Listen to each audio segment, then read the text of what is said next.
ওং তৎসৎ ওং তৎসৎ। শ্রী শ্রী গুরবে নমঃ। গুরুদেব কি ভগবান? আমাদের সনাতন সমাজে এই একটাই সমস্যা, কে ভগবান।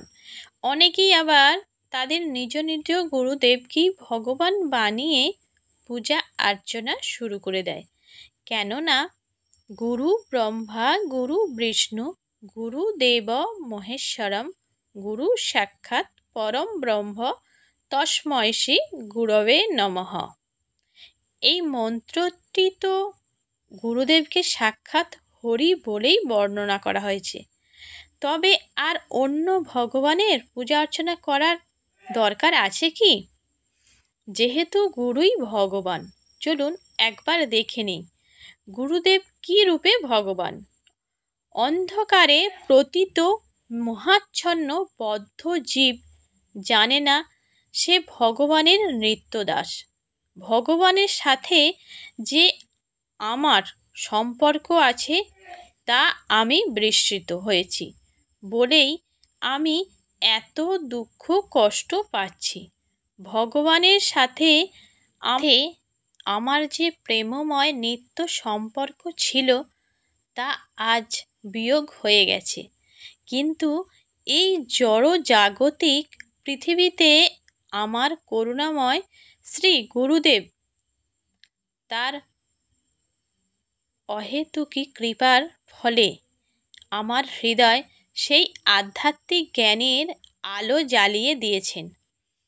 ভগবানের সাথে যে আমার জীব আত্মার প্রেমময়ী নিত্য সম্পর্কটি বিয়োগ হয়ে গিয়েছিল তা তিনি যোগ করে দিলেন। তাই শ্রী গুরুদেব আমার কাছেই ভগবান।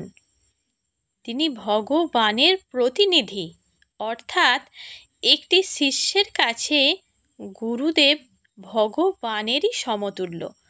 প্রকৃতপক্ষে তিনি ভগবানের প্রতিনিধি বা বার্তাবাহক। গুরুদেব এবং ভগবানের মধ্যে পার্থক্য।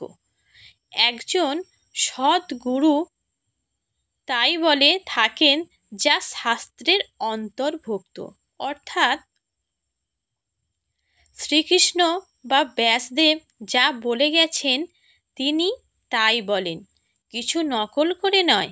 কিন্তু ভগবানকে কি সব সময় শাস্ত্র মেনে চলতে হয়? গুরুদেবকে গুরু হওয়ার জন্য শাস্ত্র অধ্যয়ন এবং সৎ গুরুর আশ্রয় গ্রহণ করে গুরু হতে হয় বা গুরুর মর্যাদা পেতে হয়। কিন্তু ভগবানকে কখনো ভগবান হওয়ার জন্য কারো শরণাপন্ন হতে হয় না। যেমন কৃষ্ণ লীলায় আমরা দেখতে পাই সেই ছোট্ট শিশু হয়েও কৃষ্ণ পুতনার মতো রাক্ষসী বধ করেন। তার পবিত্র কনিষ্ঠা আঙ্গুলি দ্বারা 7 দিন গোবর্ধন পাহাড় তুলে রাখেন। এমন আরও বহু ঘটনা আমরা দেখতে পাই কৃষ্ণ লীলায়। সদ্গুরু শাস্ত্র নির্দিষ্ট আচার আচরণ করে থাকেন। শাস্ত্রে আছে মিথ্যা বলা মহাপাপ। তাই সদ্গুরু কখনো মিথ্যার আশ্রয় নেবেন না।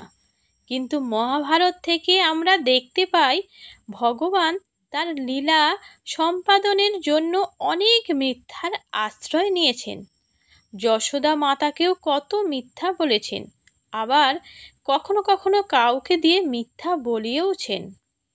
কিন্তু এই সব কিছুই প্রভুর লীলা সম্পাদনের জন্য, যার উদ্দেশ্য অনেক মহৎ, অর্থাৎ ভগবান স্বাধীন, কিন্তু শ্রী গুরুদেব ভগবানের অধীন। তাই গুরুদেব ভগবান নন, তিনি ভগবানের প্রতিনিধি স্বরূপ। গুরুদেব একজন শিষ্যের পথপ্রদর্শক। তাই শিষ্যের উচিত তাকে ভগবানের মতো সম্মান করা।